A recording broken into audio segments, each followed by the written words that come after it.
Are you ready?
Salut tout le monde, Stéphane Andreas en compagnie de la reine de la lutte au Québec, Geneviève Lacasse, Sweet.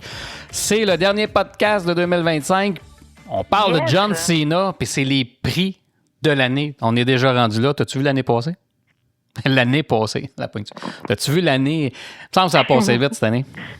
Ça a passé très, très, très vite, effectivement, mais bon, regarde, il y a eu beaucoup de luttes, entre autres. Et mon Dieu, oui, beaucoup. Il me semble qu'il y en a de plus en plus. On avait de la barre du choix. Il y en a eu beaucoup, puis c'est de la bonne lutte. Oui, effectivement. On est choyé. Je pense qu'on est dans une bonne, tu sais, depuis une couple d'années, là, je pense. Non, il y a beaucoup de bonnes luttes. Jen! Yes! Comment dire? On va commencer avec un sujet à moins que tu aies vécu en dessous d'une roche dans le dernier mois, là, c'est impossible qu'on n'ait pas entendu parler de John Cena. Écoute. Non, c'était partout pas mal. John Cena qui a fait son dernier combat, son combat de retraite, le 13 décembre dernier à Washington contre Gunther. Un nouveau, là, il commence. Là. Il fallait qu'il le mette over. Là, un débutant. Puis écoute, comment dire? il a perdu. Non seulement il a perdu son match, mais ce qu'il dit depuis les 20 dernières années à tout le monde, entre autres à toutes les petits pits de la planète entière, puis c'est écrit en gros sur son chandail, partout, là. Ça fait 20 ans là, qu'on nous rend, qu'on nous vend ça, là. Never give up. Puis il a perdu comme ça. Puis tu sais, parce qu'on va aller dans des séquences, comme je t'ai dit, en dehors des ondes, j'ai beaucoup de séquences. T'as écouté la série Unreal de la WWE dernièrement? Est-ce que tu l'as écouté? Oui, ben je l'ai écouté quand ça a sorti, là. Bon, ben tu sais, écoute. Puis moi, ce que j'ai aimé dans cette série-là, c'est qu'il nous emmenait dans les meetings. Tu sais, des meetings. Fait que, tu sais, on prend cette décision-là, cette décision-là, cette décision-là. Puis écoute, dans ce meeting-là, la journée ou la semaine avant, son combat de retraite, il s'est passé de quoi? Puis, je pense qu'il y a une personne qui peut nous décrire un peu ce qui peut savoir passer dans ce meeting-là. Puis, je t'invite à écouter ça parce que je pense que c'est ça qui est arrivé dans ce meeting-là. Là. Il s'est passé ça, je suis quasiment sûr. Écoute ça. OK. Fait que là, on fait un meeting d'une pièce avec plein de, tu sais, pour sortir des idées. Sauf que dans le meeting, il y a un cave qui était là, qui sortait plein d'idées de cave, puis les autres ont juste embarqué. Le cave était là, il était comme...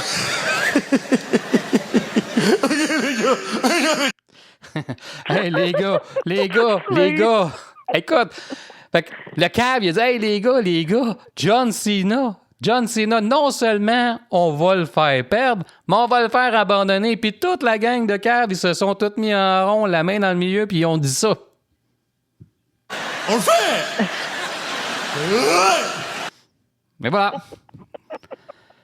C'est la seule explication que je peux trouver à ça. À moins que tu en aies un autre, là, mais moi, écoute, c'est... Je vois pas d'autre chose. Je vois pas. Arrête, m'a broyé. OK, c'est beau. Écoute. Mais honnêtement, je suis comme partagée, tu sais, je veux dire, je comprends le but de que Gunther il l'ait battu. Arrête, m'abroyer. Donner au suivant, ce côté-là, c'est comme, je vais le mettre pour ça, mais tu sais, écoute, depuis la strike de Undertaker, j'ai jamais vu une foule autant, la bouche ouverte, puis comme, ils en revenaient toutes pas, là, fait que, tu sais, Écoute, c'est Jen, méchant effet de surprise. Ben justement, tu parles de ça. Même moi. Écoute, tu sais, la réaction, là, t'as vu la réaction à la fin du match? Oui, c'était intense. Écoute, j'ai rarement vu ça, là.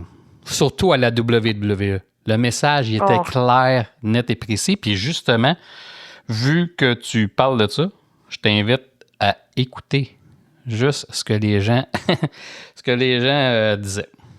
Killing Gunther rules the ring. I don't know if I've ever uttered those words.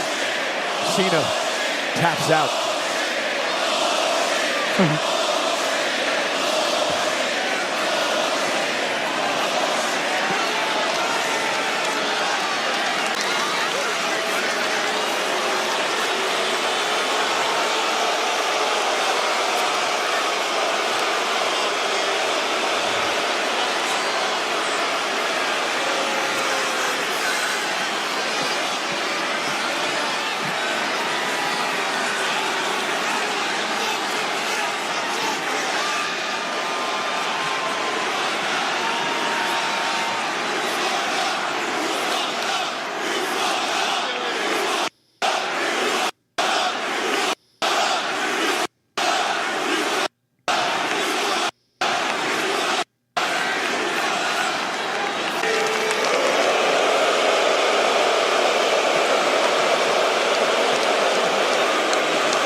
Écoute, Jen, à la WWE, je me souviens pas d'avoir eu une réaction aussi, puis je le dis là, impressionnante que ça, là.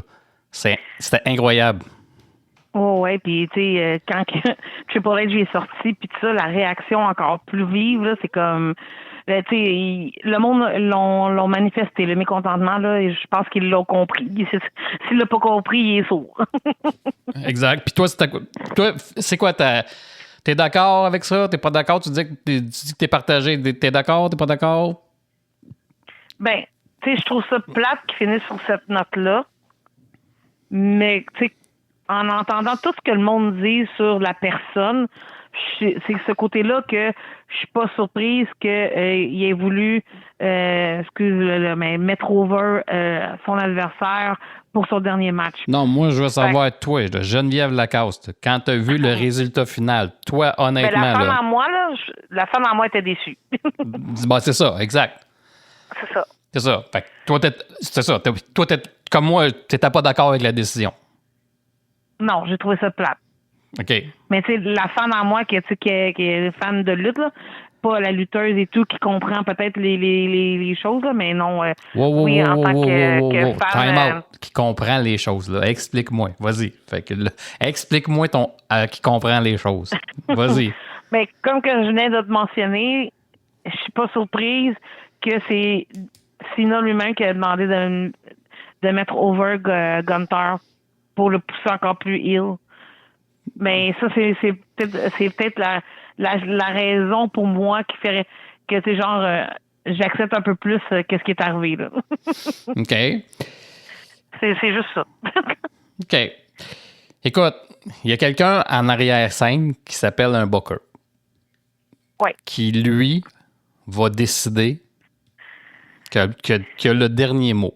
Comme à l'époque, Vince McMahon avait le dernier mot. Comme Tony Khan, il a le dernier mot. Comme Triple H a le dernier mot. Tu sais, à un moment donné, faut arrêter de... Tu sais, c'est ça le problème avec la lutte. C'est que c'est des mentalités qui n'ont plus aucune raison d'être. Tu sais, comme je l'ai toujours dit dans mes meetings, tu sais, je suis un ancien booker, comme je l'ai toujours dit dans mes meetings, c'est de la lutte qu'on fait. Puis tu sais, cette semaine, pour préparer le podcast, je t'avais envoyé plein de choses. Puis tu sais, entre autres, comme je disais aussi hors des ondes, tu sais, quand j'ai commencé à faire partie en 2003 de la lutte au Québec, j'ai commencé, tu sais, à me former un peu plus. C'est-à-dire que, tu sais, je savais qu'éventuellement, j'aimerais ça, je voulais être scripteur, tu sais, booker, puis tout ça. Fait que, tu sais, on m'avait conseillé à l'époque, tu sais, écoute des shows d'interview. Écoute, tu sais, le plus que tu peux, lis beaucoup de livres sur la lutte, puis, tu sais, éduque-toi de ce côté-là, puis c'est ce que j'ai toujours fait, puis je continue encore aujourd'hui. J'achète plein de livres de lutte, j'achète des biographies, j'écoute beaucoup de choses, puis j'en ai écouté, puis j'en ai vu beaucoup, surtout des shows d'interview, puis des guest bookers, puis des whatever. Puis tu sais, je t'ai envoyé l'image d'un des livres, entre autres, qui m'a marqué, parce que j'ai beaucoup appris avec ce livre-là, qui a une section sur le booking. Puis c'est Drowning Heat, The Hard Way. C'est de Larry Matysik. Puis Larry Matysik, lui, c'était le bras droit de Sam Muchnick, qui était le promoteur dans le temps, à l'époque, du territoire de Saint-Louis. Puis dans son livre, quand il parlait dans une section de booking, il disait quelque chose, puis j'ai toujours accroché là-dessus. Puis j'ai toujours eu cette ligne-là dans mon booking. Puis lui, il dit dans son ligne, « Wrestling people often have an incredible capacity for taking the simplest issue and making them complex. » Fait qu'en français, ça dit « Les gens qui sont associés à la lutte ont toujours la fâcheuse habitude de prendre quelque chose qui est simple puis d'essayer de compliquer ça. » Puis il a raison, là. Ce livre-là, là, il y a 15 ans. Puis on l'a vécu encore le 13.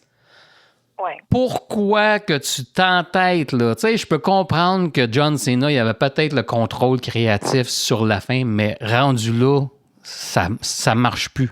Tu peux pas te permettre ça. On est en 2025. Tu peux pas te permettre ça. Tout le monde, là, à moins que, tu sais, il y a des exceptions, mais tout le monde sait comment que ça fonctionne, la lutte. Ouais. Tout le monde. T'sais, on n'est plus dans les années 80 où ce que la moitié du monde croyait dur comme fer à la lutte. C'est terminé ce temps-là. Il y a toujours du monde qui vont écrire comme qu'il y a encore des tipites qui croient au Père Noël. Ça va toujours être.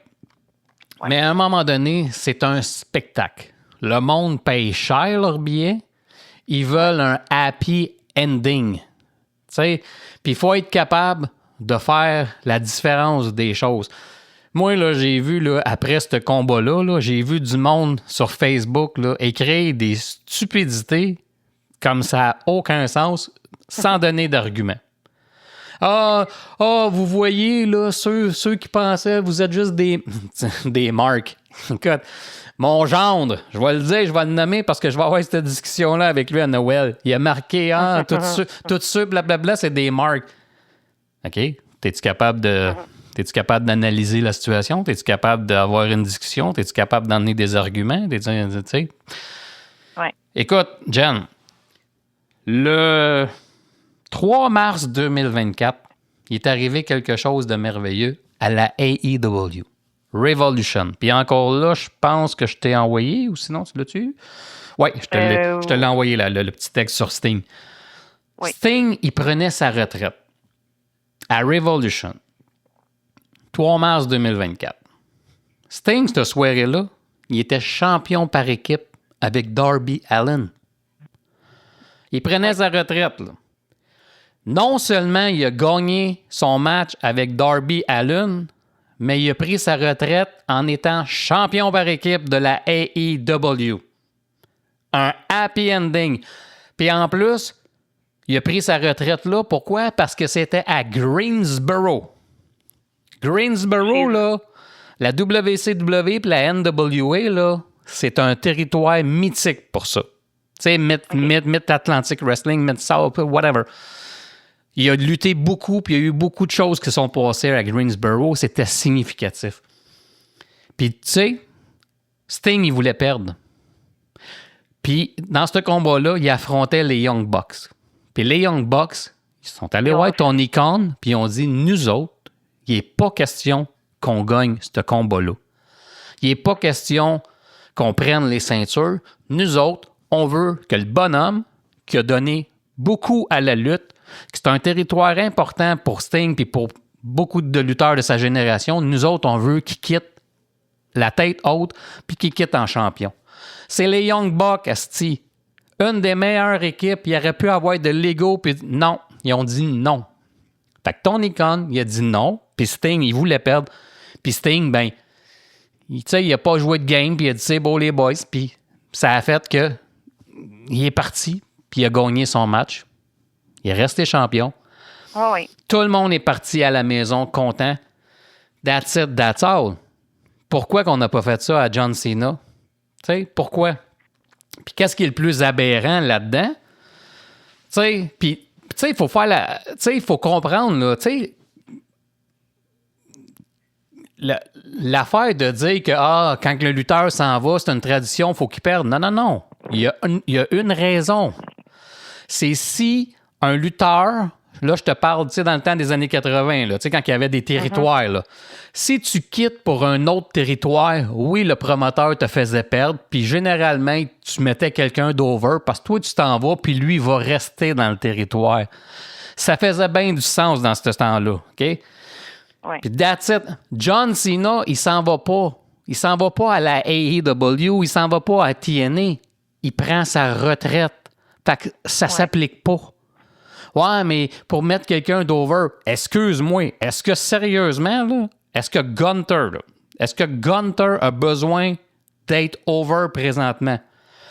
Gunther, Non, là... il est déjà assez. Gunther, juste pour rafraîchir la mémoire au monde, là, Gunther, là, c'est celui qui a battu le record du Honky Tonk Man pour le plus long règne de champion intercontinental. Gunther, il est 2 fois champion du monde de la WWE. Au dernier WrestleMania, si ma mémoire est bonne, il a perdu. Il était champion. Il a commencé WrestleMania champion, il a perdu. Ouais. Il n'a pas besoin d'être over. Il est déjà établi, il est déjà heel. Oh, Fait que, oui. tu sais, ça s'applique pas. Fait que, tu sais, si on était capable de le faire avec Sting, pourquoi qu'on n'a pas été capable de le faire avec John Cena puis dire, John, je comprends que tu veux gagner, que tu veux perdre, mais nous autres, la réponse, c'est non. Tu vas gagner, puis that's it. Tout le monde va être content. Ben non, on a décidé de le faire perdre, puis, tu sais, puis en plus, non seulement qu'il a perdu, mais le plus stupide là-dedans. Puis c'est pour ça que j'ai fait un statut Facebook. J'ai dit, mais quelle décision stupide. C'est que pendant 20 ans, tu viens nous casser les oreilles de never give up. Give up. Puis asti, il y a quelqu'un qui a fait « Hey, ça serait-tu drôle? On fait perdre John Cena puis on le fait abandonner. » Ce qui prêche depuis les 20 dernières années. Mais faut-tu être imbécile? Sérieusement, faut-tu être imbécile? Moi, désolé, là, ça, là, puis, tu sais, on en parle souvent, ça, là, ça en va dans ma catégorie comme Cody Rhodes quand il a perdu son premier WrestleMania contre Roman Reigns. Quelle décision stupide. Puis, tu sais, ouais, mais là, tu vois, après, Gunther, il était... Non, Gunther, là, il a eu de la misère, là, le 13 à sortir de Washington, là. Oh, oui. Écoute, Il a été obligé d'être escorté. Il a été obligé d'être escorté, là. Moi, je sais pas, là, mais je suis pas sûr qu'il tripait, lui, là. Puis t'as vu la réaction de Triple H? Ça visait pas Gunther. Ça visait celui qui avait le pouvoir décisionnel puis qui a pris une décision de merde puis qu'on va s'en rappeler toute notre vie parce que c'est une décision de merde là puis ça va l'être encore dans 15 ans. C'est une des décisions les plus stupides. C'est facile après de dire à Raw, « Oh, regarde Gunther. » Ben, c'est sûr, ils vont capitaliser là-dessus. Mais les Ray, Ben oui. ça vise la situation.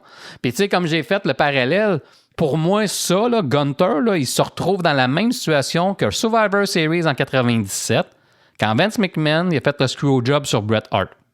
Oui. Tu sais, Shawn Michaels, Earl Hebner, eux autres, ils ont passé dans le tordeur pendant des années. Combien de fois t'entendais ça? Combien d'années t'as entendu ça? You screw Bret. Oui. Imagine-toi, Earl Hebner, là, comment il a pu vivre ça, lui, toutes ces années-là. Ça là. l'a suivi tout le reste. Ouais, lui, ça l'a suivi. Tu comprends? Tout le reste, là. Mais c'était pas envers Hebner, puis c'était envers Vince McMahon. Tu comprends? Mais tu sais, ça, c'est pas la même affaire. Tu sais, Bret Hart, c'est une de mes idoles. Mais à ce moment-là précis, même si je suis pas d'accord avec la décision de McMahon, je la comprends. Parce que je ne sais pas si tu te souviens, Jen, au début des années 90, quand Ric Flair il s'est chicané avec la gang de la WCW, puis qu'il a sacré son camp, puis qu'il est arrivé à WWE avec la grosse ceinture. Tu sais, avec le Royal Rumble, il est arrivé avec la grosse ceinture, là, tu sais, la Big Gold qu'on appelle. Parce qu'à cette époque-là, les lutteurs, quand ils avaient les ceintures, il fallait qu'ils donnent un dépôt. Puis Ric Flair, à l'époque, c'était 25 000. Puis la WCW, ils n'ont pas voulu y redonner le 25 000. Fait que lui, il a dit, c'est beau, moi, je garde la ceinture. Il avait appelé Vince. Il dit, moi, je suis libre, puis j'ai la ceinture, si tu veux. Fait que le Vince, lui, il l'avait fait venir, puis il avait fait venir avec la ceinture. Jusqu'à temps qu'il y ait un ordre de la cour, puis après ça, ils ont pris une ceinture. Je pense qu'ils prenaient la ceinture par équipe de la WWE, mais au début, c'était la grosse ceinture. Fait que Vince, lui, dans sa tête, là, en 97, quand que Brett, il voulait pas perdre contre Shawn, puis qu'il disait, je vais dropper la ceinture, je vais te donner la ceinture le lendemain à Raw à Ottawa. Vince, il a pas pris de chance, fait qu'il a dit, moi, je veux pas me faire ce que moi j'ai fait à l'autre. Puis, je sais pas si tu te souviens, là, mais en 97, l'autre bord, c'était pas un 2 de pique là, qui renaît. C'était Eric Bischoff. Puis lui, il aurait été capable de dire à Brett, viens-t'en avec la ceinture, tu comprends? Fait que Vince, il a pris cette décision-là en sachant très bien qu'il voulait pas se faire comme Ric Flair avait fait 5-6 ans avant. Je comprends Vince là-dessus. Je suis pas en accord, mais je le comprends. Fait que c'est ça. Fait que, tu sais, puis écoute, t'as vu le prix des billets? Tu sais, le prix des billets, c'est en US. Là. Dans le pit, en haut, ça partait à 339. Les billets normaux, là, mettons comme si tu prendrais sur Evenco. Là. Puis sur le plancher, c'était 797 US. Puis sur le marché, là, les scalpers, là, les billets les moins chers partaient de 600 puis ça allait jusqu'à 16 000 $. Puis écoute, c'est incroyable. Il y en a qui ont payé 15 000 $ le billet. Puis tu sais, fait que c'est ça. Fait que c'est pour tout ça, cette réaction-là. Il n'y a personne qui s'attendait à ce que John Cena perde, puis encore bien moins en le faisant perdre avec le tap-out, le give-up, ce qu'il a prêché pendant toutes ces années-là. Puis si tu veux, je vais te faire écouter Brian Alvarez. Puis pour, tu sais, moi, je l'avais posté avant que lui sorte ça. Puis il a exactement la même opinion que j'ai sur cette situation-là. Fait que si tu veux, on va l'écouter. Hated it. With all of my heart, I hated that finish. Listen, I thought there were two possible finishes to this match. One is that John Cena makes Gunther give up and goes out in victory. And the other is that he cannot beat this giant and he goes unconscious and Gunther wins via pass out for the sleeper hold. Because I don't even know where to start. Here's the thing. So, like, I kept saying we learned from Sting that you can win your retirement match and it's not going to kill the business. And in fact, it like makes people happy. But it's not even that we learned from Sting. I mean, this whole thing about losing on your way out, this old school losing on your way out, the time-honored tradition. Remember when Vince talked about Brett and the time-honored tradition, and he should have put someone over? Remember that? Well, why? What was the time-honored tradition about Brett? He wasn't retiring. He was leaving one promotion to go to a rival promotion. So, listen, if you're going to leave WWE, if John Cena's contract is up and he's going straight to AEW, whatever. Beat that guy 6 ways from Sunday and send him to AEW a loser, okay? That's the time-honored tradition, all right? Tony doesn't do this. I don't even know why. It's like, we all expect Chris Jericho to go to WWE, but instead of having Jericho, like, lose a bunch of matches on the way out and put guys over and then send him to WWE having lost a bunch of matches, he just, like, ices the guy for 8 months, and then Jericho's going to walk in a conquering hero. It's like, losing on the way out is when you're leaving one territory to go to another territory. But historically, lots of people have had the retirement matches and won. Because when you're retiring, everybody's already sad. They're already sad that John Cena's career is coming to an end. We've seen the last of John Cena in the ring. His career is over. This is part of my childhood, these young fans think. I grew up with this guy. I bought his shirts and I went to his shows and all this shit. The guy's retiring.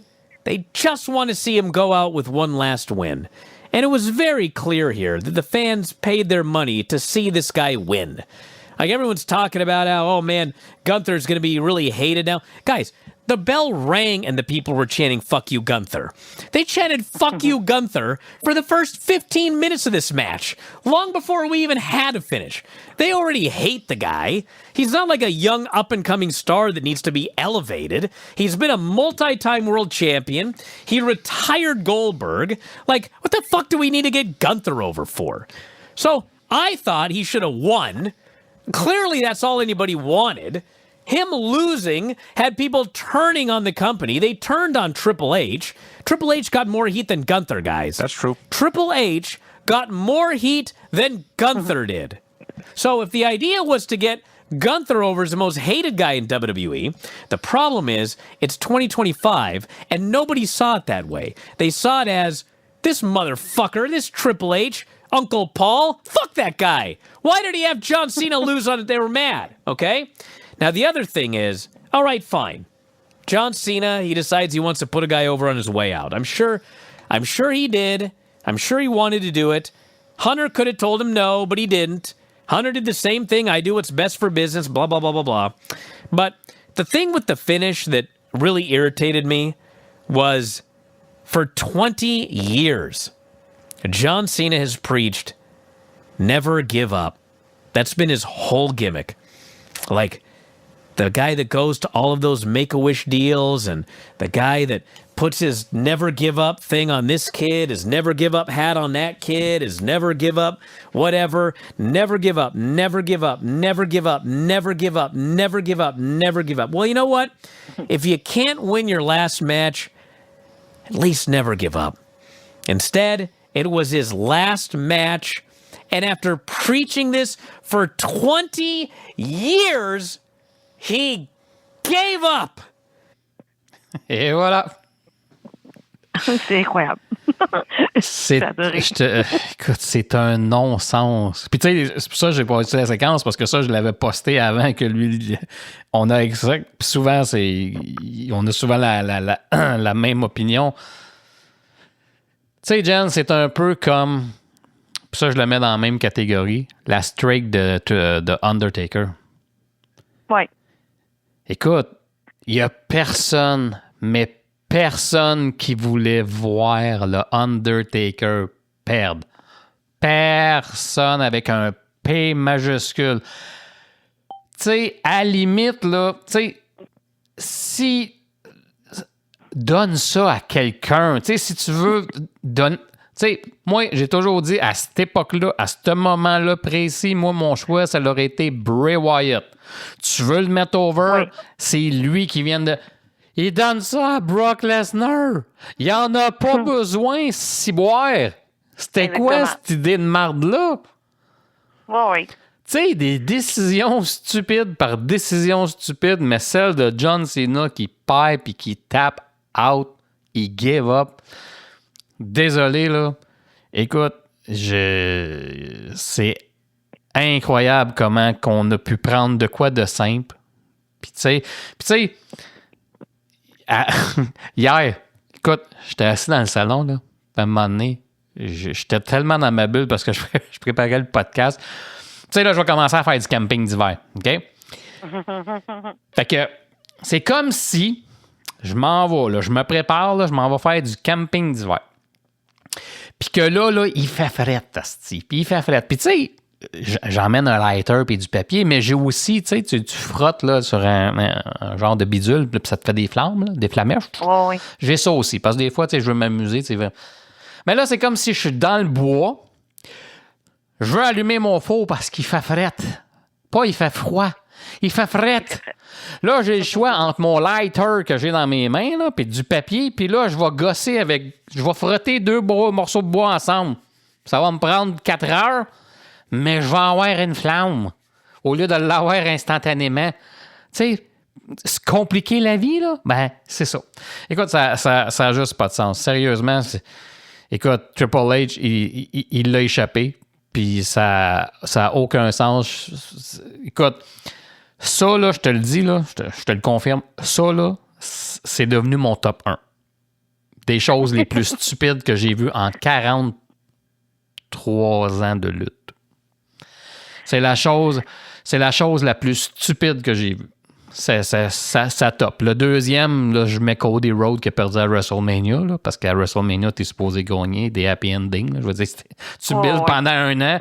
Kevin Owens, Sami gagne. On pensait que Cody était pour gagner. Puis, tu sais, écoute, c'est ça. Puis, tu sais, évidemment, fait que toute la hate était sur Triple H.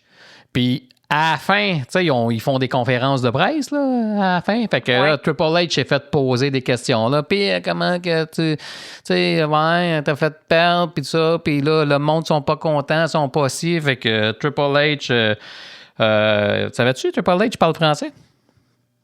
Non. Tu savais pas? Ben, tu vas l'apprendre. Parce que voici ce que Triple H a répondu aux gens qui étaient pas contents, là, de ce qu'il a fait. Comme ça, y en a qui trouvent que je suis un enfant de chienne. Un jaloux. Un plein de marde. On sait bien. Ils peuvent se permettre de critiquer. On rit pas. Ils se sentent assez bons pour venir me dire quoi faire ici. Hey! C'est au bout de ça. Et ils sont capables de critiquer, par exemple. Prendre du cœur pour faire ça. Puis de la jugeote en maudit. Mangez donc tout un char de marde. Hey, c'est con, c'est un bon moment dans ces cons. Fait que c'est ce que Triple H avait à dire pour son mot final là, dans la conférence de presse. En plus, là, avec la merch, là, ils en ont fait du cash là, avec les chandails. Là. Aussi, là, je veux dire, ils ont fait la palette avec John Cena. Là, ben, Jen, pourquoi tu penses que Vince McMahon, il voulait pas le virer? Puis c'est la même chose avec Hulk Hogan. Tu sais, Vince McMahon, il va toujours se fier sur la merch. Tu sais, il y a eu des exceptions, tu sais, The Rock puis Austin, mais Austin, ça c'est prouvé, quand ils l'ont viré, sa merch, elle a arrêté de se vendre. OK. Puis, fait que, tu sais, c'est ça. Fait que, puis, en plus, surtout avec Make-A-Wish. Fait que, tu sais, il n'était pas question pour Vince McMahon de le virer. Tu sais, oui, on l'a connu, tu sais, Doctor of Thuganomics, c'est la meilleure pause que j'aime de John Cena. Mais quand ils l'ont mis face, Vince, il n'y avait aucune chance. Puis même encore, si Vince avait été encore là, je suis pas sûr qu'il aurait viré Cena, je suis pas sûr. Puis c'est la même chose avec Hogan. T'sais, on l'a vu à WWE virer, mais tu sais, il n'y avait aucune chance. Fait que c'est ça. Fait que, tu sais, écoute, c'est un non-sens. C'est un non-sens. Tu sais, faut arrêter de... Tu sais, moi, comme j'ai dit tantôt, tu sais, même quand j'étais à NWC, moi, je l'ai dit dans mes meetings, je dis, c'est de la lutte qu'on fait. Compliquez pas les choses. Arrêtez de compliquer les affaires. Keep it simple. Oui. That's it. En effet. Puis, parlant de lutte, je veux juste faire une parenthèse. T'avais-tu d'autres choses à dire sur le beau John? Non, bonne retraite, John. Ouais, bonne retraite. Écoute, il n'y a personne qui va pouvoir y enlever. Tu sais, 650 Make-A-Wish. C'est lui qui détient le record. C'est incroyable. Oui, c'est... Puis, puis il montrait, tu sais, avant le show, là, tu sais, comme quand il en faisait, puis ce que, tu sais, ça représentait pour les enfants. Tout ça, c'était vraiment touchant, là, pour vrai. Oui. Ah, puis, tu sais, écoute, il y avait là une séquence de John Cena que je voulais te passer qui expliquait pourquoi il avait pris cette décision-là. Mais écoute, moi, je pense qu'il était sur le mushroom quand il a décidé de parler de ça avec Cody Rhodes, parce que ça n'a aucun esti de sens, là, qu'est-ce qu'il disait. Là. Mais bon, fait que je la présenterai pas parce qu'il va me faire pogner les nerfs encore plus. Écoute, c'est compliqué à la vie, là, où ce qui était rendu dans sa tête. Là. Écoute, c'est ça. Fait que, écoute, écoute, tu sais, moi, les meilleurs moments de John Cena, ça a été quand il était Doctor of Thuganomics. Je pense que c'était les meilleurs, les rap battles, tout ça, c'était le meilleur bout. J'ai jamais acheté en tant que champion. Il y avait un bon micro, mais ça revenait toujours au même. Oui. Mais bon, écoute. Donc, ça conclut, effectivement, bonne retraite, John. Écoute, Jen, comme tu le sais, j'ai quitté la NWC pour des raisons personnelles le 24 octobre dernier. Puis quand j'ai quitté, la personne qui a pris en charge le booking, elle m'avait appelé, puis elle me disait « Hey Steph, c'est quoi les plans, tout ça? » Puis tu sais, moi, mes plans, c'était que à Décembre Noir, le 19 décembre dernier, c'était que les deux plus jeunes Kidman, Samuel et JF, remportent les ceintures par équipe. Parce que j'avais appris qu'il n'y avait jamais gagné de ce championnat. Puis ils sont jeunes. Ils sont jeunes, les deux plus jeunes. Oh oui. Fait que je voulais leur donner cette opportunité-là. Puis en même temps, dans la même soirée, Vincent remportait un titre. Il a remporté le titre classe ouverte. Fait que je voulais avoir les 3 frères Kidman qui remportent des titres. Et j'avais demandé au paternel, Danny Kidman, on sait qu'il y a eu des problèmes de santé dernièrement. J'avais demandé, j'ai dit, Danny, j'ai dit, si tu peux, j'aimerais tellement ça que tu sois là le 19 pour célébrer avec tes fils. Je pense que ça va être un beau moment de lutte, un beau moment historique. Les 3 gars champions dans la même soirée. Puis il m'avait dit, Steph, je vais être là. Malheureusement, j'ai quitté, mais j'ai été agréable. Ben, je le savais parce qu'on me l'avait dit.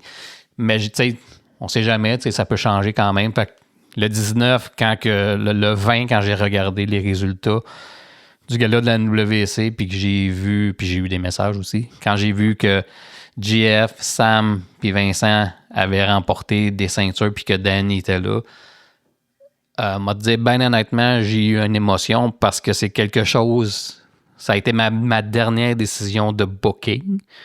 Puis c'est quelque chose que je voulais qu'il se passe, puis ça s'est passé. Puis je suis content pour Danny. Tu sais, de voir tes enfants, déjà qui suivent tes traces, ça doit être quelque chose. Ouais. Mais c'est pas juste les 3. Les 3, puis de voir les 3 remporter des championnats dans la même soirée, puis que toi, tu sois là, puis Mélanie aussi était là, la mère. Oui. Écoute, puis que Frank... Elle est montée dans le ring aussi. Oui, puis que Frank avait fait une vidéo hommage à la fin aussi. Ça, c'était très bien. Puis écoute, honnêtement... c'est un charme de travailler avec ces gars-là. Puis, tu sais, Danny, tu sais, moi, je viens de la ICW. Puis, tu sais, je me souviens à l'époque, quand j'étais à la CTW, Danny m'avait contacté parce qu'il voulait que je fasse du booking en même temps avec lui à la IC. J'avais été, ça n'a pas duré longtemps.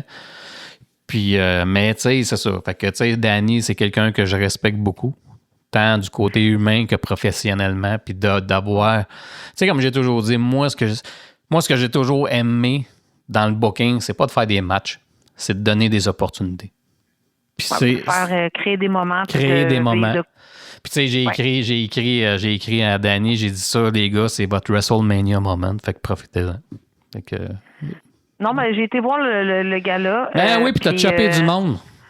Ben ouais, ça au grand plaisir des présidents. Parce qu'on ne dira pas Francisco m'a envoyé des combats. J'ai vu ça. Non, ben...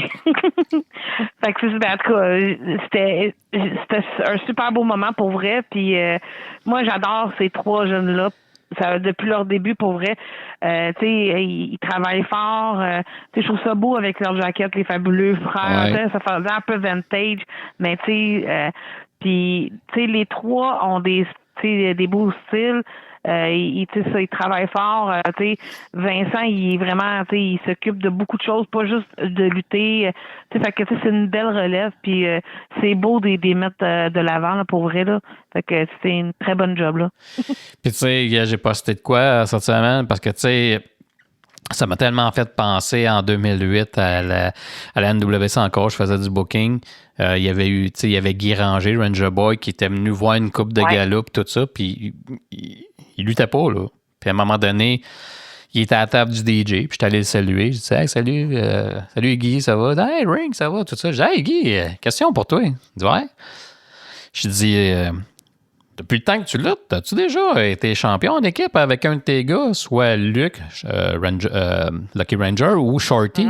Jonathan, il me regarde, il dit, avec une face. Il dit, non, pourquoi? Tu sais, tout... j'ai dit, non. J'ai dit, sérieux? Il dit, non, c'est jamais arrivé. J'écoute, j'ai dit, t'aimerais-tu ça? Yes, boy. Là, il me regardait, là, il s'est complètement viré, là, puis il a dit, OK, il dit, continue. J'aimerais peut-être ça. Si ça te tente, si tu veux accepter, pas une saison, 4-5 combats. Juste le principe de le faire. Je te passerai les ceintures à toi et puis Luc. Il dit combien de combats? Maximum 5. Il dit c'est beau. Fait qu'on y a été, ils sont allés se faire des costumes. Puis c'est ça. Fait que je leur ai donné les belts, puis on a vécu ce moment-là, père et fils. Puis écoute, puis je te le dis, là, quand ils ont gagné, mais je pense que t'étais là backstage. T'étais là. T'étais-tu là? T'étais là. Oui. Fait que, tu sais, écoute, mais c'est ça. C'est ce que je te dis, tu sais, juste de créer ça. C'est quoi, puis quand je l'ai vu dans sa face, là, tu sais, quand que. C'est ça. Fait que. La c'est fierté, puis tout. C'est ça. Ben voilà, parenthèse. Fait que c'est ça. Jen, on passe Yes.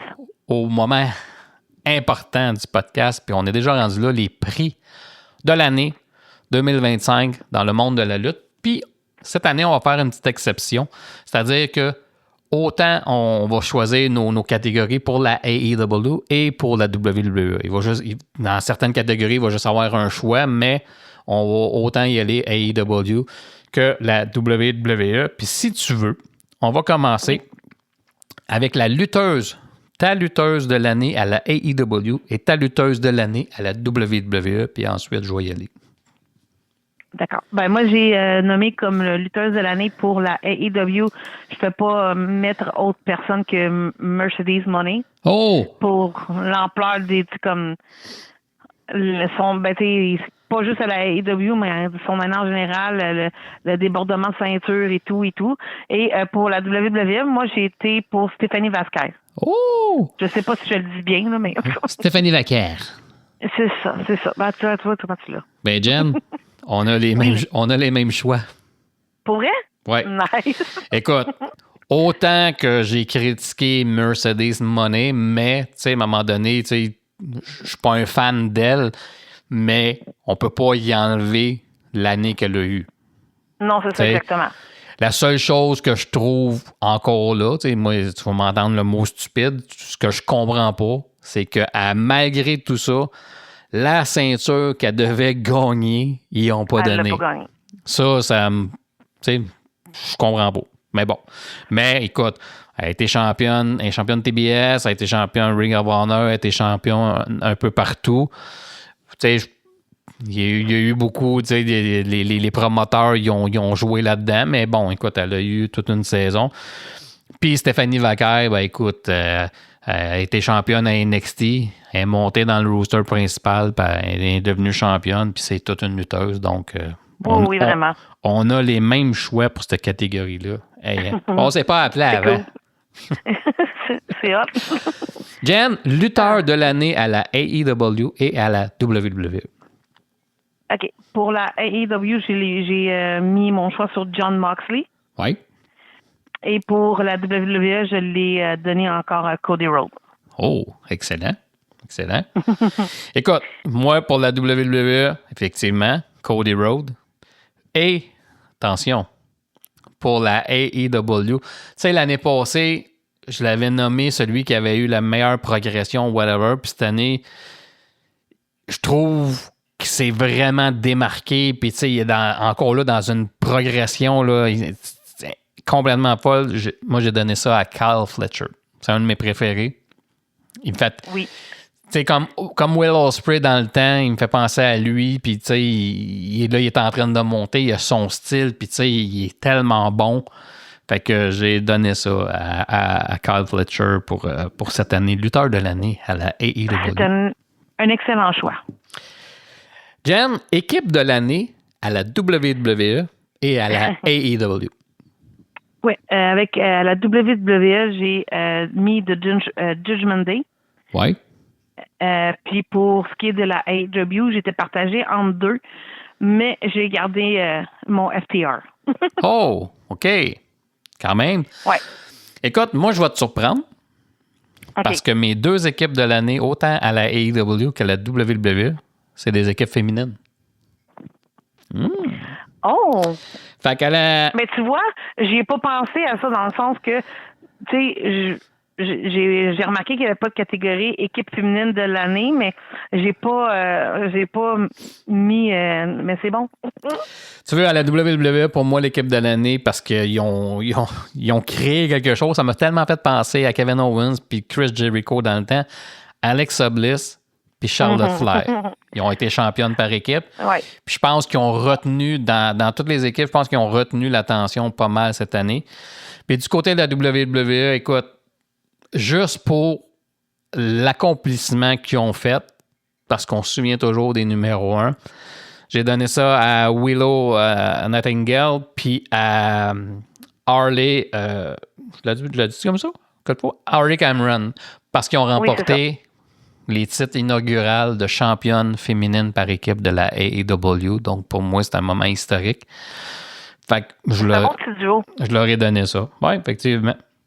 Fait que c'est... Ouais, même Bliss puis Charlotte, moi, j'ai vraiment aimé. J'aime la dynamique de se taquiner comme des sœurs. Non, ben c'est ça, tu sais, c'est ça, je te dis. C'était du bonbon, puis il y avait l'air d'avoir du plaisir. C'est vraiment où je vois que Flair, elle a comme...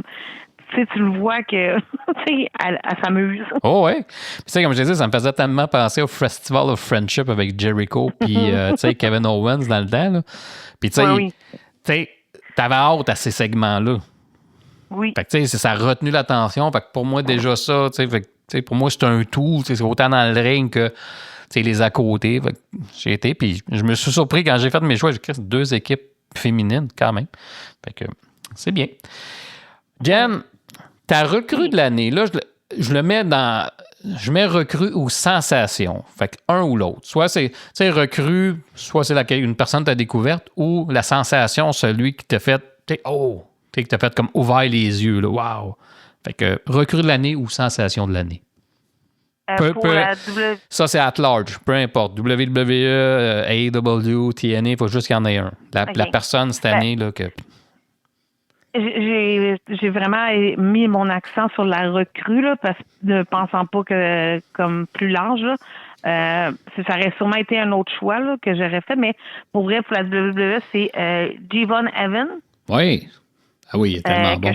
C'est ça, vraiment, je trouve que c'est une belle découverte pour moi cette année, puis un super bel avenir.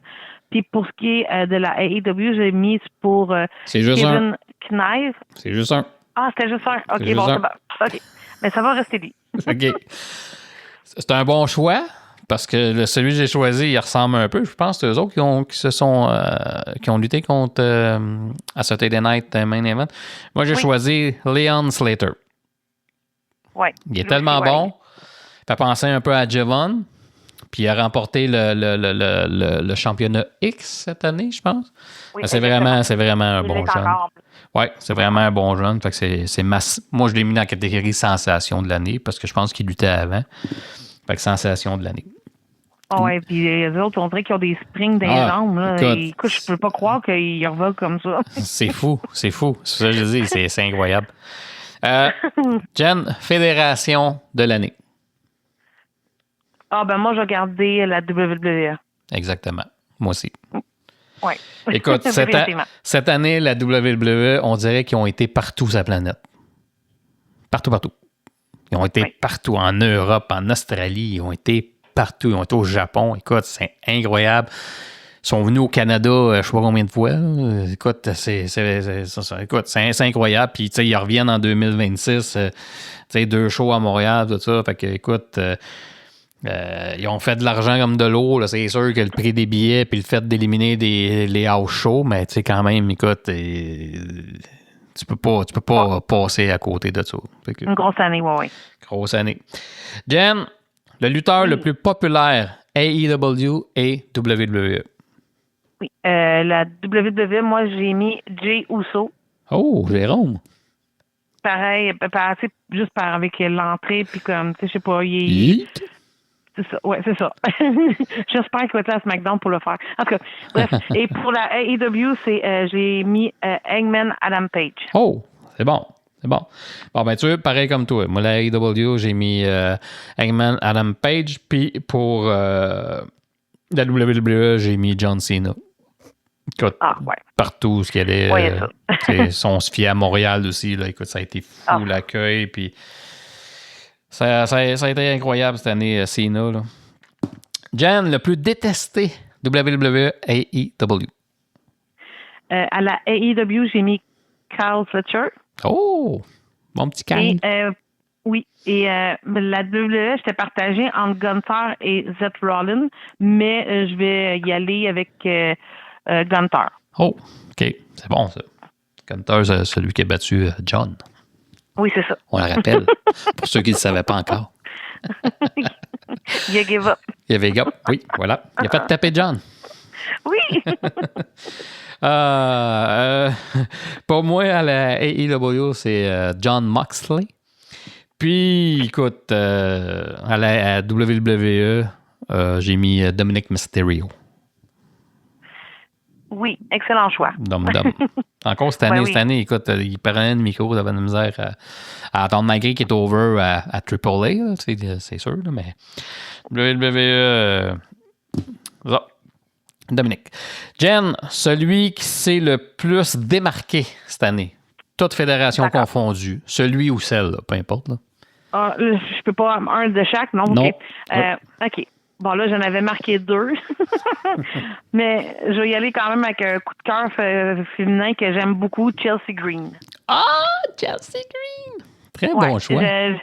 Je l'aime beaucoup. J'aime ce qu'elle dégage. J'aime son, tu sais, comment qu'elle entertain. Puis, tu sais, ce que j'entends aussi dans les podcasts, tout qui parle d'elle, c'est quelqu'un d'extrêmement travaillante, beaucoup apprécié, puis quelqu'un qui, tu sais, est là pour, c'est ça, les bonnes raisons, puis que, c'est ça, moi, j'aime ça. J'aime l'image de la lutteuse qu'elle est, là. Elle est devenue double championne cette année. Effectivement.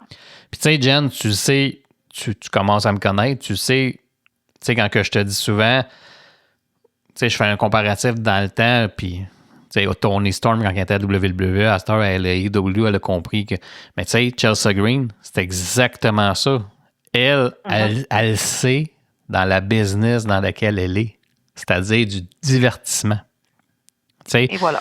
tu sais que c'est une bonne lutteuse, mais elle a mise sur son côté humoristique, tout ça, puis ça marche. Pas peur de manger un gâteau d'en face. Comme Tony Storm a pleuré quand elle est partie de la WWE. Pourquoi j'ai une tarte d'en face? Puis elle est partie, puis tant mieux, parce qu'elle a la carrière qu'elle connaît. Mais ça lui a pris du temps à shifter, parce que, gars, son rôle de Timeless, là, c'est de la comédie, là. Ben oui, Tu sais, du moment qu'elle a fait le switch, puis dit, ah, ben oui, je suis dans le divertissement. Ça pogne. Chelsea Green, c'est la même affaire, là. Puis elle va perdurer. Pourquoi? Parce qu'elle comprend dans le milieu dans lequel elle est. C'est ça la clé du succès. Il n'y a pas 56 000 affaires. On le sait qu'elle est bonne, elle est divertissante. Puis c'est ça. Tu sais, c'est pas plus compliqué. C'est ça. Fait que, effectivement, oui, moi, c'est Kyle Fletcher. Comme je l'ai dit, cette année, ça a été son année. Là. Écoute, il est parti, là, puis pouf! C'est un futur champion mondial, ça, c'est clair. Là. Bon, oui, définitif. Fait que, OK. Jen, gérant de l'année, toute fédération confondue. Ben, moi, j'ai mis Paul Heyman. Ben, écoute, c'est pas mal un choix unanime. Là. Juste ce qu'il a fait à WrestleMania en mettant la zizanie dans les trois, là, c'était du bonbon. Sérieusement, là. Écoute, puis avec le clan qui est parti, tu sais, The Visions, comment il s'appelle, je sais pas trop. Oui. Écoute, Jen, rivalité de l'année, toute fédération confondue.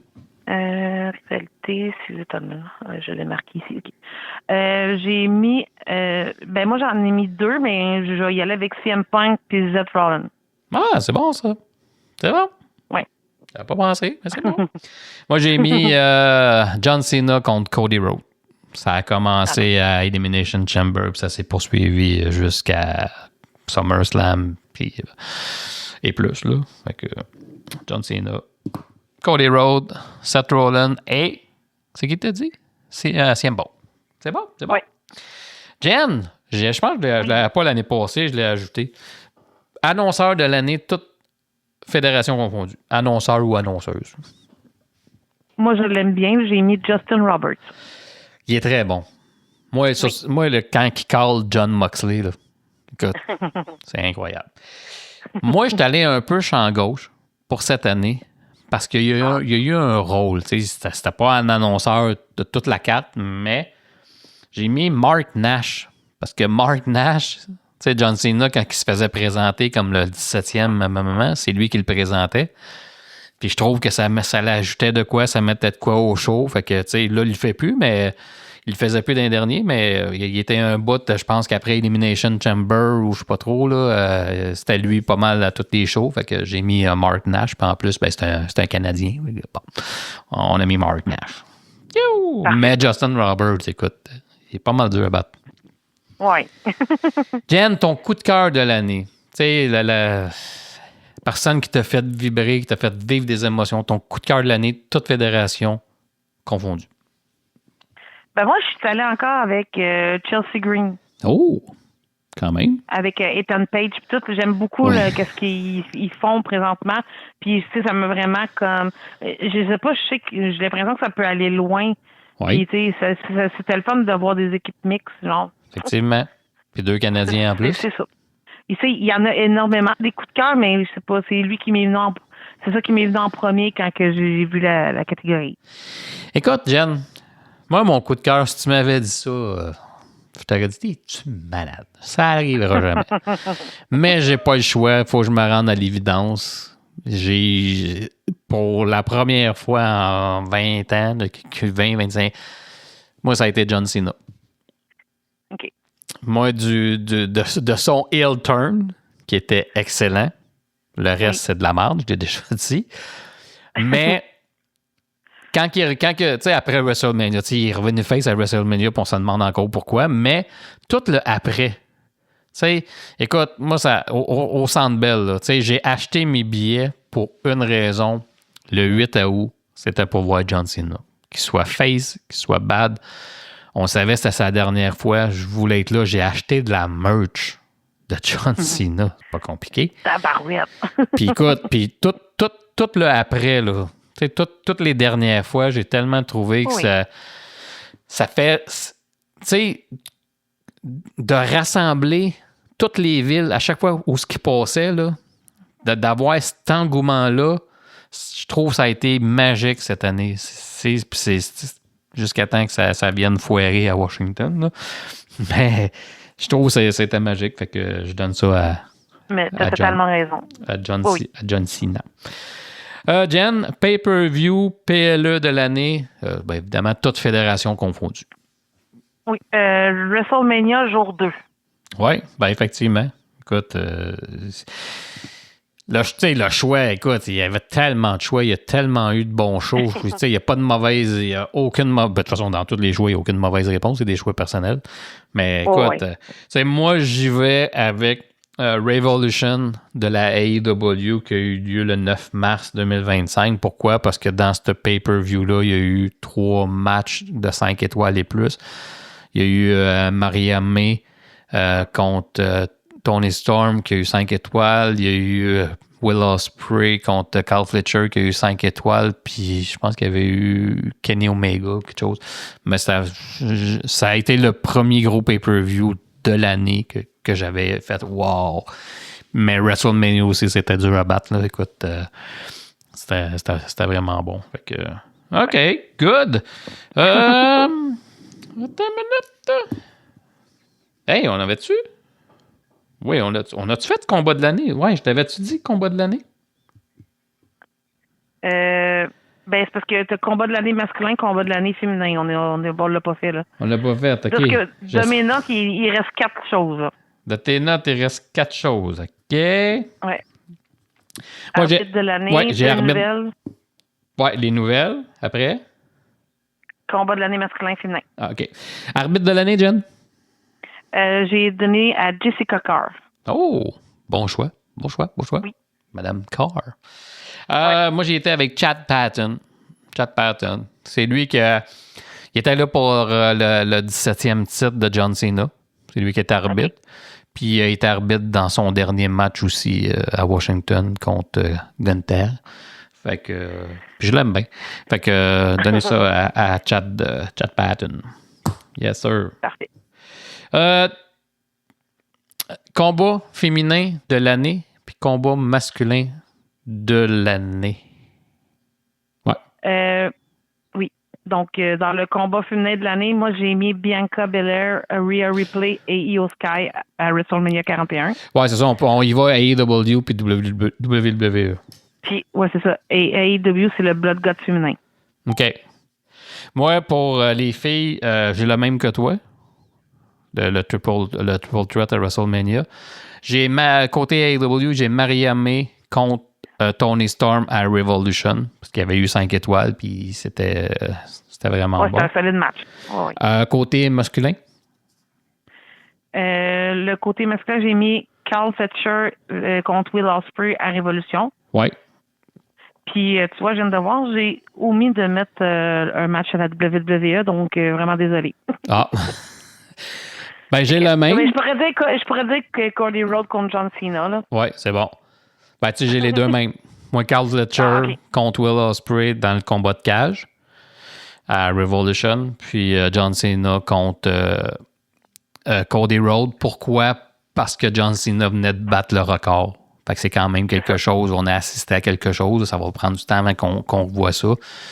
Fait que, ouais. On est rendu aux nouvelles de l'année? Oui. Fait que, tu sais, Jen, dans le fond, 2 nouvelles de lutte qui t'ont marqué cette année, là, qui ont fait la manchette, mais qui t'ont vraiment marqué. Fait que, vas-y. Ben, c'est sûr que je peux pas passer par-dessus le décès de Hulk Hogan. Oui. Pour moi, c'est une nouvelle qui a été... c'était une grosse perte, là. Puis, j'ai mis le retour de AJ Lee. Oh! Parce que j'ai trouvé que c'était cool. Oh, AJ Lee! D'accord. OK. OK. Moi, la nouvelle pour moi, qui est quand même assez majeure parce que c'est une lutteuse que j'aime beaucoup, c'est tout ce qui est arrivé avec Masha Slamovich. Masha Slamovich, tu sais, quand tu parles de mauvais timing, tu sais, de qu'est-ce qui s'est passé à quelqu'un qui publie de quoi sur les réseaux sociaux, puis sa carrière, c'est quasiment terminé, là, je veux dire. Puis elle commençait à s'en aller en plus à NXT. Elle aurait monté. Puis l'histoire de violence psychologique, peu importe, ça y a fait du tort. Tout le monde a annulé ses bookings. On ne la voit plus nulle part. Fait que ça, écoute, je trouve que c'est tellement dommage. Puis, écoute, la deuxième nouvelle, ça répète la première. John Cena qui perd son dernier combat. Écoute, ça... Écoute, je suis traumatisé à vie. Écoute, pour être un ancien booker, j'aurais jamais osé le faire perdre. Puis j'aurais encore bien moins jamais osé le faire perdre avec ce qu'il prêche depuis 20 ans. C'est complètement absurde. Complètement absurde. Tu as totalement raison. Écoute, en tout cas, je peux pas. Écoute. Fait que là, on fait un meeting dans une pièce avec plein de... Tu sais, pour sortir des idées. Sauf que dans le meeting, il y a un cave qui était là, qui sortait plein d'idées caves, puis les autres ont juste embarqué. Le cave était là, t'es comme...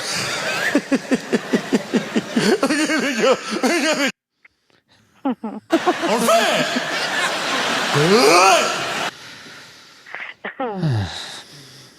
Écoute, Écœurant. c'est ça. Hey, on a fini? Ben oui. On a fini, fait que c'est ce qui fait le tour de nos prix de l'année. Puis Jen, je voulais cette année qu'on commence à faire quelque chose, c'est-à-dire, puis c'est comme les matchs 5 étoiles. C'est très subjectif. C'est-à-dire qu'on se crée le Hall of Fame du podcast sur le ring en ligne. Puis, étant donné que c'est la première édition, puis que je voulais qu'on mette des gens, fait que j'ai proposé que on introduise, toi, moi, 3 lutteurs chacun, 3 lutteuses et 3 équipes. Fait que je vais te laisser l'honneur d'y aller avec tes 3 lutteurs, puis je vais te donner les miens après. 3 lutteurs? Ouais, tes 3 lutteurs. Après ça, on va y aller avec les 3 lutteuses, puis après ça, les 3 équipes. Fait que commence par tes... Puis évidemment, c'est soit WWE, c'est soit dans le temps de la lutte internationale, c'est soit WCW, peu importe. Là. Toi, vas-y. Ben, moi, tu m'avais dit que ça pouvait être au Québec aussi. C'était pas moi qu'est-ce que moi je voulais, là. Ouais, mais ça, quand comme... je me suis mal exprimé. Quand je disais au Québec, c'était dans le temps de la lutte, là, de la lutte internationale, ben là, tout ça. Mais j'ai vas-y mal fait pareil. mes devoirs, par contre, parce que moi, j'ai été avec des lutteuses et équipes québécoises pour leur donner aussi un peu de crédit sur leur parcours. Que, tu sais, je trouve que tu sais, ils sont là, sont toujours là, puis on les souligne pas assez, genre. OK. Donc, moi, pour les gars, j'avais mis le lutteur Frankie the Monster, Ice et Spike. OK. C'était vraiment pas c'était vraiment pas ça. Non, c'est ça. Mais là, je suis désolée, c'est le pouit envers moi, là. OK. Mais, puis ça, pour les filles, j'ai une... T'as m'a donné les miens. Mais c'est qui t'a dit? Okay. Parce que je vais les prendre en note. Moi, j'ai voulu souligner Frankie the Monster, Ice et Spike. OK. Là, tu vas savoir pour l'année prochaine. Ben oui, définitivement. Mais c'est parce que, tu sais, moi, je voulais aussi faire un compte. Tu sais, que je me disais, tu sais, que toi, tu vas aller chercher comme des personnes, ça fait longtemps, ben, internationales et tout. Puis, fait que, tu sais, je me suis dit, ben, moi, je vais y aller avec nos lutteurs qui nous représentent ici, là. Non, c'était sur la scène internationale. Je veux dire, je vais essayer d'être plus clair. Ben là, c'est clair pour les prochaines fois, mais c'était pas sur la scène indie qu'on connaît. C'était vraiment international. Je veux dire, New Japan, WWE, NWA, WCW, les territoires, toute cette gang-là. OK. Moi, évidemment, j'y étais dans le temps de lutte internationale parce que j'ai grandi avec lutte internationale, puis ma première idole de lutte, ça a été Dino Bravo. Je l'ai toujours dit, Dino Bravo au Québec, c'était notre Hulk Hogan. Il était champion international longtemps, puis c'est vraiment lui, quand je l'ai vu la première fois, que j'ai fait « wow ». Ça a vraiment été ma première idole. Ma deuxième idole, plus tard en adolescent vers adulte, ça a été Bret the Hitman Hart. Déjà en équipe, je l'ai apprécié en équipe dans les années 80. Puis après ça, quand il est parti tout seul, ça a été mon idole. Pour toutes les raisons, le look, j'aimais ses gears de lutte puis tout ça. Fait que ça a été ma deuxième vraiment idole de lutte.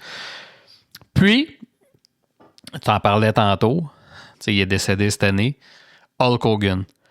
Autant j'ai détesté Hulk Hogan dans les années 80 parce qu'il a été 4 ans champion de 1984 à 1988. Puis moi, j'aimais les bads dans cette époque-là. Fait que toutes mes bads se faisaient battre. Roddy Piper, Paul Orndorff, tu sais, name it. Ils perdaient tout contre Hogan, puis j'étais écœuré de voir Hogan. J'ai vraiment apprécié Hogan quand il est devenu NWO. Là, c'est là que je l'ai vraiment aimé puis apprécié. Je l'ai toujours dit, pour moi, le story de la NWO, c'est le meilleur story que j'ai vu dans ma vie. Puis ça implique Hogan, parce qu'à cette époque-là, tu sais, l'Internet commençait, fait qu'on y croyait un peu. Tu sais, quand All Nash sont partis, on était là, what the fuck, tu sais, c'est quoi qui se passe? C'était réel. Fait que, puis Hogan, écoute, c'est larger than life. Puis, écoute, c'est Hulk Hogan, je pouvais pas passer à côté de lui. Fait que, Jan, tes 3 lutteuses que t'intronisent. Oui, j'y vais avec... j'ai mis Lufisto. Oui. La lutteuse également, Sally. Oui. Et pour terminer, j'ai mis Missy. OK. Oh! Ah ouais, ton ami? Oui, ben, je les ai toutes documentées, là. J'ai tout écrit un... OK. Tu sais, le pire, c'est que je me suis donné, là, comme je me suis jamais donné.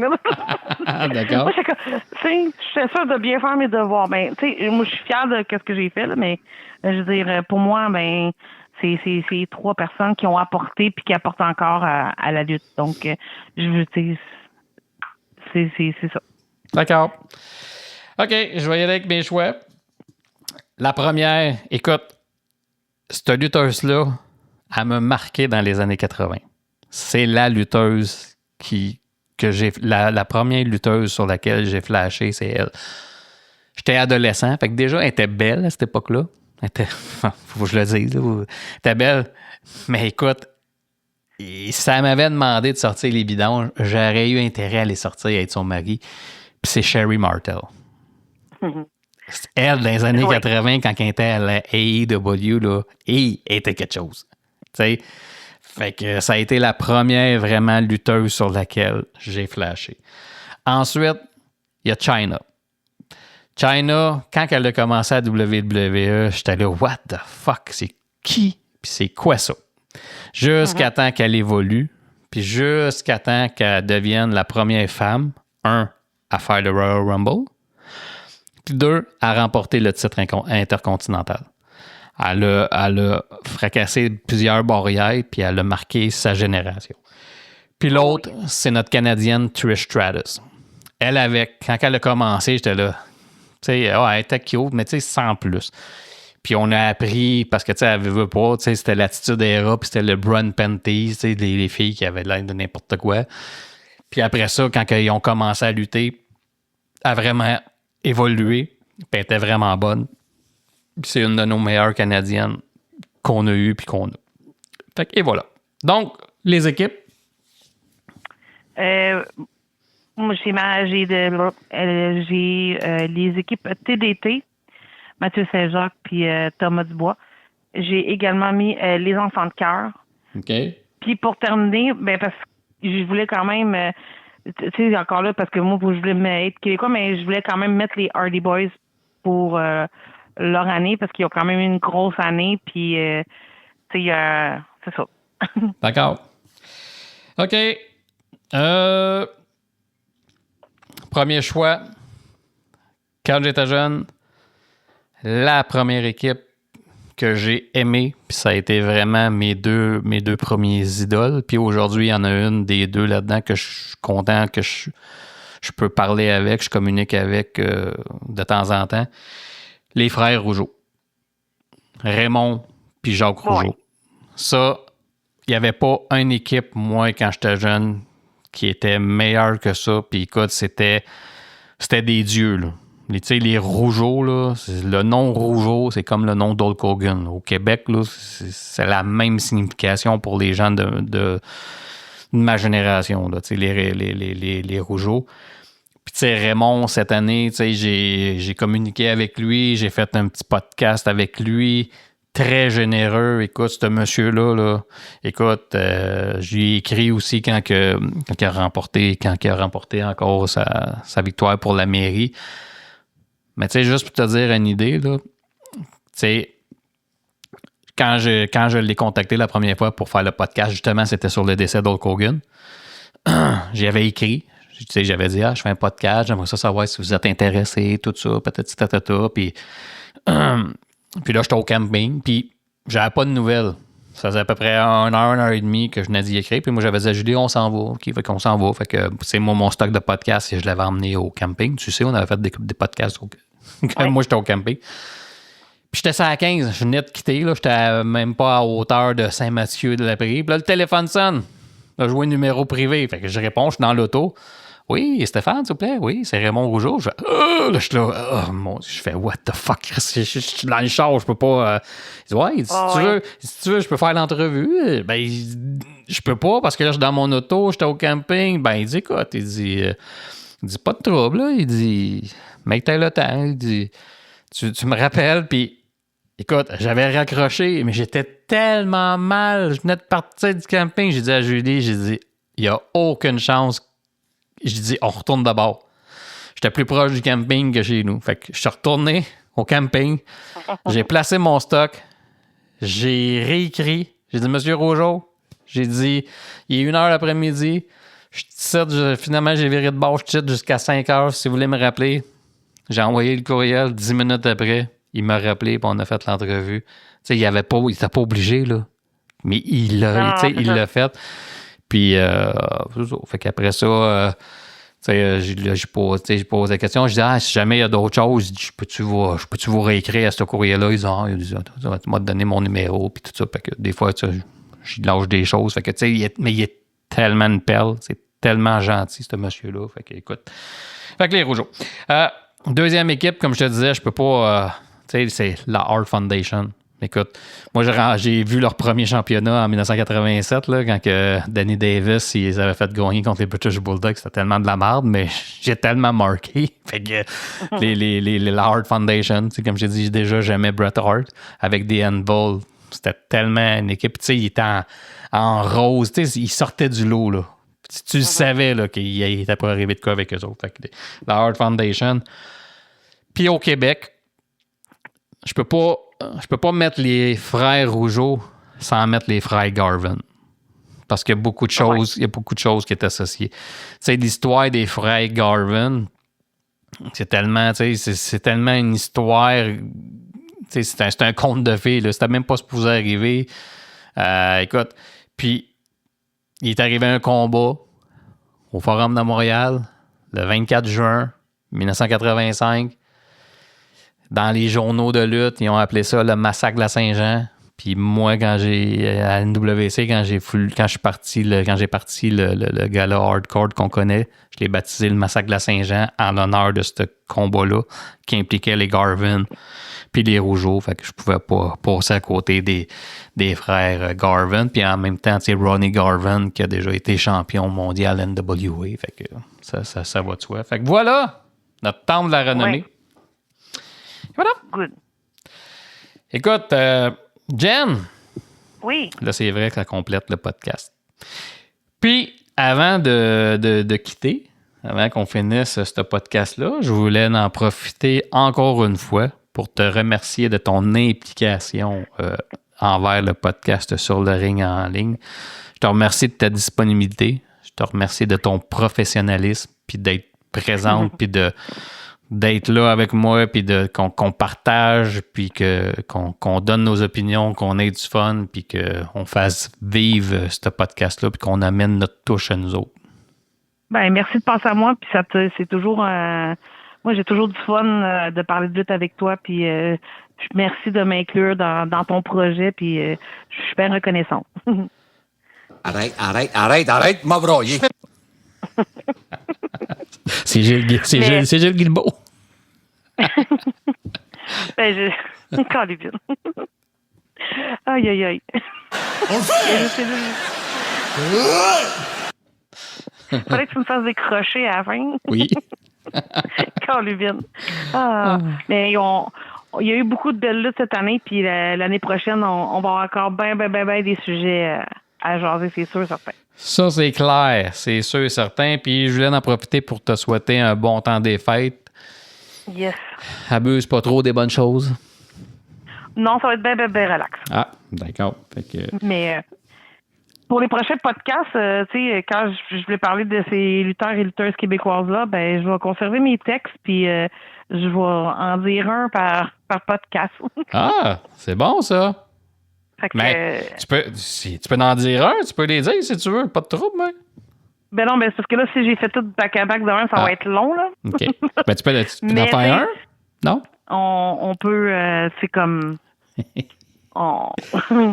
Je suis gênée. Ben là, c'est ça, ça pourrait être une des petites chroniques que je peux faire, là. Fait Non, que c'est bon. c'est déjà comme en préparation, mettons. Bon, ben c'est bon, ça. Fait qu'on garde ça pour 2026. Yes. Bon, ben, Jen, sur ça, je te dis merci. Je te dis une bonne fin d'année 2025. Puis je te dis à la Bon temps des prochaine. fêtes. Ouais, bye. Ciao. Hard work pays off. Dreams come true. Bad times don't last, but bad guys do.